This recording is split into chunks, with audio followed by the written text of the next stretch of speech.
Hoje o Metrópolis entrevista o pediatra Renato Kfouri. Ele é vice-presidente da Sociedade Brasileira de Imunizações e fala sobre o início da vacinação contra a dengue na população infanto-juvenil. A vacina da dengue começará a ser aplicada pelo SUS, nas crianças e adolescentes de 10 a 14 anos. Qual que é a importância de vacinar essa população? Quando nós recebemos uma quantidade de doses restrita, Betânia, nós tínhamos que elencar, dentre os grupos, o ideal seria vacinarmos toda a população brasileira, mas dentro da faixa da bula da vacina entre 4 e 60 anos de idade, nós tínhamos que escolher uma idade em alguns locais, porque são só 6 milhões de doses. Neste primeiro ano, são 3 milhões de brasileiros a serem vacinados. O critério de 10 a 14 anos se baseou em dois aspectos importantes.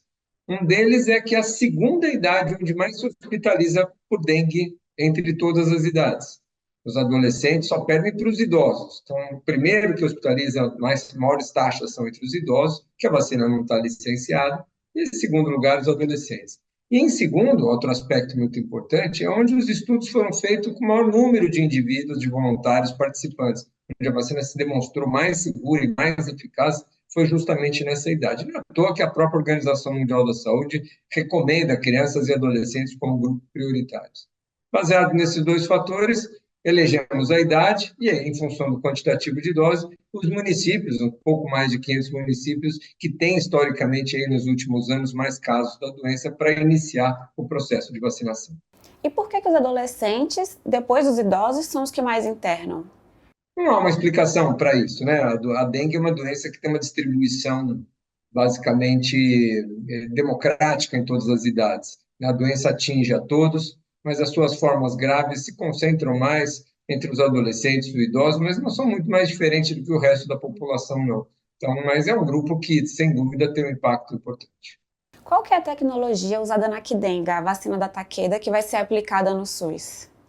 É uma vacina que nós chamamos de vírus vivos atenuados ou enfraquecidos, semelhante ao que a gente utiliza, por exemplo, com a vacina da catapora, do sarampo, da rubéola, da febre amarela, da cachumba. São vacinas que enfraquecem o vírus, faz umas modificações no vírus para eles se tornarem não contaminantes, não infectantes, não vai desenvolver doença em ninguém, mas são capazes, esses vírus enfraquecidos, de estimular a nossa resposta imune, ou seja, o indivíduo vacinado fica com a proteção sem ganhar a doença. Essa é a ideia da vacina da dengue e das demais vacinas, mas essa em específico funciona com o próprio vírus da dengue vivo, porém enfraquecido para não causar doenças. E pelos estudos, ela se mostra segura e eficaz para essa faixa etária? Sem dúvida, a vacina mostrou uma eficácia no primeiro ano de 80% para a prevenção da doença e de 90% para prevenir as formas graves de hospitalizações. E já um acompanhamento dos indivíduos que foram vacinados lá atrás, há 4 anos e meio atrás, mostrando que há uma persistência da proteção depois de 4 anos e meio, especialmente para formas graves. 90% no primeiro ano, 84% depois de 4 anos e meio. Ou seja, o indivíduo vacinado hoje, por pelo menos 5 anos, ele fica protegido das formas graves de dengue e ainda sem indicativos de necessidade de revacinação, pelo menos nesses 4 anos e meio. Em termos de propagação do vírus, a gente está vivendo uma epidemia praticamente sem precedentes. Faz diferença vacinar as crianças agora? Não há dúvida de que a vacina, depois da segunda dose, elas são 2 doses, com intervalo de 3 meses entre elas. Então, quem está recebendo agora em fevereiro, por exemplo, a primeira dose, em maio a segunda dose, vai se proteger de junho para frente. Ou seja, época que já muitos dos casos já reduziram, historicamente, a gente concentra a maior parte dos casos de dengue no primeiro semestre. Então, ela vai ter uma utilidade maior individualmente para aqueles que forem vacinados a partir do segundo semestre. Mas é óbvio que há uma proteção com uma primeira dose e essa população vacinada, essas 3 milhões de pessoas que vão ser vacinadas em 2024, não vão impactar no número total da dengue, carga da doença no país. Não vai fazer nenhuma diferença na epidemia este ano a vacinação. E depois de vacinadas, essas crianças elas podem ali apresentar algum efeito adverso que os pais devem ficar atentos? Como que eles devem proceder?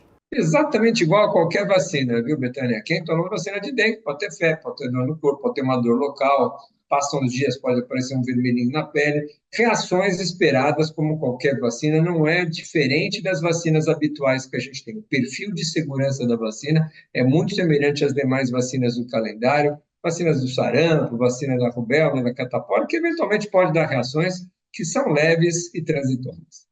E depois de tomar a vacina, essas crianças elas ainda devem usar repelente? Os pais ainda devem tomar cuidado com relação ao mosquito? Ah, devem, né? A vacina protege da dengue, febre amarela, zika, chikungunya, outros vírus transmitidos pelos mosquitos continuam por aí.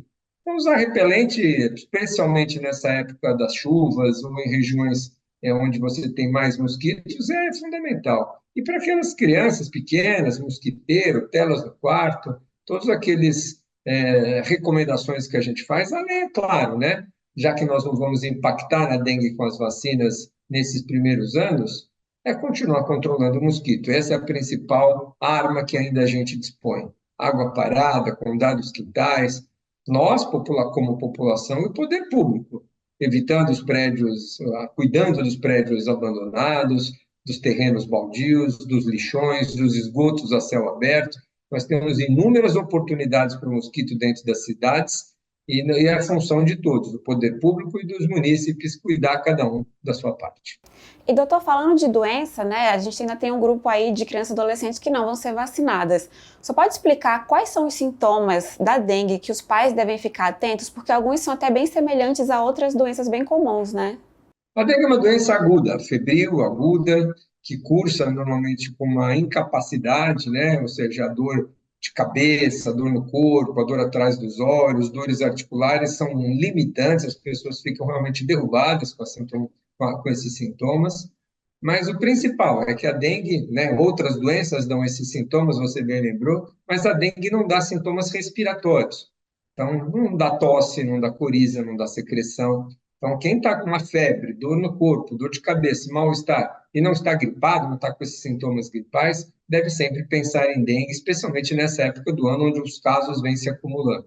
E o diagnóstico confirmatório precoce é fundamental, porque esse indivíduo, sabendo que está com dengue, ele vai ser orientado para os sinais de agravamento, que nós chamamos de sinais de alarme. Então, se você está com dengue, confirmou, e tem sangramento, e tem uma dor abdominal muito intensa, e tem vômitos muito fortes, uma confusão mental, um desmaio, isso é um sinal de que a dengue está evoluindo para a sua forma grave. Então, a dengue costuma melhorar após o quinto, sétimo dia, e quem vai agravar volta a piorar a partir do quinto, sétimo dia com esses sinais de alarme. E aí é importantíssimo já começar a hidratação antes no diagnóstico, mas especialmente nesses indivíduos com sinais de alarme, hospitalização e hidratação pela veia para evitar as formas os desfechos mais graves da doença. Ainda falando sobre vacina, o laboratório ele informou essa semana que vai priorizar a vacinação, a disponibilidade de doses para o SUS, né, pela falta ali de capacidade de produzir para os laboratórios particulares também.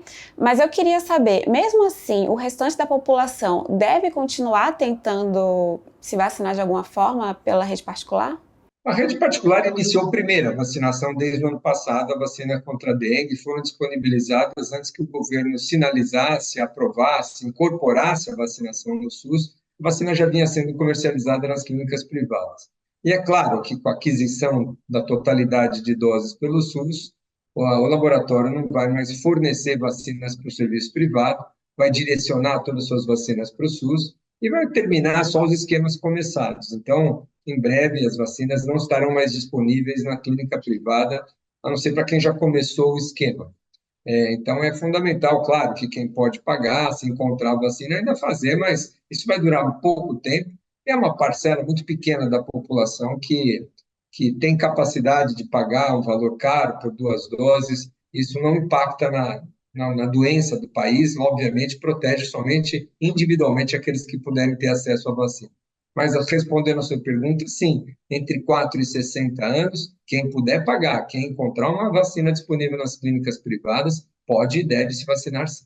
Para finalizar, o diretor da OMS sugeriu que o Brasil seja um polo de produção de vacinas, né? Para a gente ter mais disponibilidade e também para fornecer para outros países. O senhor acha que É possível que o Brasil seja um polo de vacina, da fabricação da vacina da dengue? O que é necessário para isso acontecer? O Butantan é um instituto tradicional que já vem desenvolvendo uma vacina contra a dengue brasileira. Publicou recentemente seus primeiros estudos de fase 3, com 2 anos de acompanhamento, mostrando uma eficácia muito semelhante à vacina Qdenga do laboratório japonês Takeda. Então, nós aguardamos ainda o término dos estudos da vacina do Butantan, que tem capacidade tecnológica de produção nacional, já um investimento numa planta de fabricação aqui. O laboratório Takeda começou também a conversar com o Instituto Biomanguinhos, com a Fiocruz, no Rio de Janeiro, para ter acordos de transferência de tecnologia nessa parceria de transferir para nós a capacidade produtiva da vacina aqui no Brasil. Então, nós temos 2 grandes institutos produtores de vacinas no Brasil, centenários, de muita tradição e que têm todas as condições, o Butantan aqui, de desenvolver sua vacina em parceria com o Instituto de Saúde Americano e a Biomanguinhos, em parceria com o laboratório Takeda, ter uma produção nacional. Nós vamos precisar de muitas doses. Então, contar com mais de um produtor, contar com mais de um fabricante, é sempre fundamental. E a boa notícia ainda do Butantan é que a vacina nacional do Butantan é em dose única, que facilita ainda mais o mesmo quantitativo de doses. A gente vacina o dobro de pessoas, além, é claro, de ser uma vacina brasileira, e o desenvolvimento do nosso parque tecnológico também é importante em termos de desenvolvimento de ciência e tecnologia no país. Perfeito, doutor, obrigada. Sempre um prazer falar com o senhor, sempre está disponível para esclarecer as nossas dúvidas sobre vacinas. Obrigada. Eu que agradeço e, por enquanto, é isso aí. As vacinas estão por aí, mas vamos cuidar do ambiente, vamos cuidar dos mosquitos, que é essa a nossa missão, principalmente neste momento.